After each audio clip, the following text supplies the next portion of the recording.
possible solutions to that problem.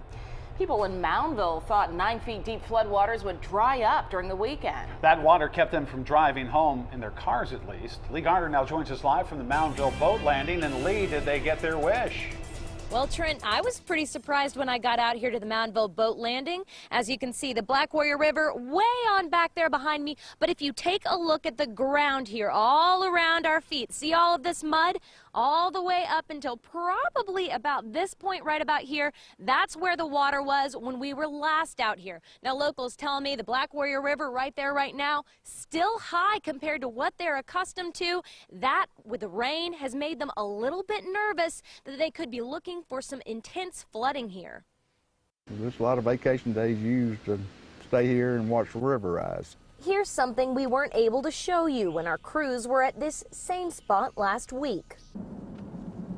The road. This road goes back to 30 or more families that are 12 or more feet above ground on stilts. But last week, the road was under about 9 feet of water. I mean, everybody down here is great. They help each other out. We got people's got huge army trucks that take people in and out with, so he can go in water that's, 6 feet deep, We ran into Ricky Seals last week, getting onto his boat. At that point, it was the only way he could get to his house. So I just pulled the boat up to the backyard, got out, went in the house. Instead of floating around homes, for now locals like Seal can count on their cars. But that doesn't mean they aren't prepared in case this recent rain brings those floodwaters back. We see some vehicles down there that are still parked up on high ground, those kind of things, so they're still leery down there. Seal has lived here for 18 years. He says they'll see a flood like the one last week about once a year, so they're prepared.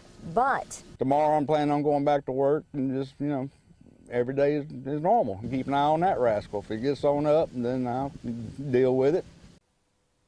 now, as for the families that live out this way, locals tell us that the majority of them will either go and stay with residents or get a hotel when they know that flooding is coming. But there are about 7 or 8 of them who just stay back there and brave it. As for what's going to happen to them, if there's going to be flooding, we'll just have to wait and see.